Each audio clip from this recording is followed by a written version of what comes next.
Senate Bill 502. Imagine this. Imagine two police investigators doing the same dangerous work. One wears a DPS badge and gets full law enforcement pay and benefits. The other works for a state agency investigating fraud and abuse, but gets paid far less for the same risk. Senate Bill 502 is about closing that gap. What the bill says it does? The bill says it's about fairness. It moves certain investigators at the Health and Human Services Commission Office of Inspector General onto the same pay and benefit system as other state peace officers. What it actually does? This means OIG investigators now get higher pay, hazardous duty pay, and injury leave like DPS officers, while the state commits to millions of dollars in ongoing costs without requiring proof that the extra spending improves results. Who benefits?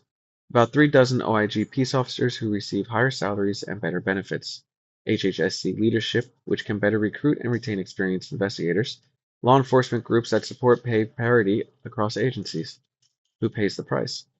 Texas taxpayers who fund the recurring costs, other state programs that may face tighter budgets as payroll expenses grow, and agencies that may be pressured to seek similar raises, increasing long-term costs. Why it matters. This bill fixes a real fairness issue, but fairness has a price. When the state locks in higher salaries without tying them to performance or public reporting, that money has to come from somewhere else. Over time, those costs can crowd out funding for healthcare, education, or local services that everyday Texans rely on. Questions to ask your lawmakers.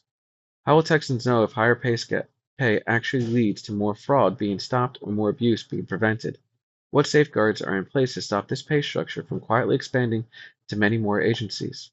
And would you support regular public reporting or a review clause so the legislature can revisit the policy if costs keep growing?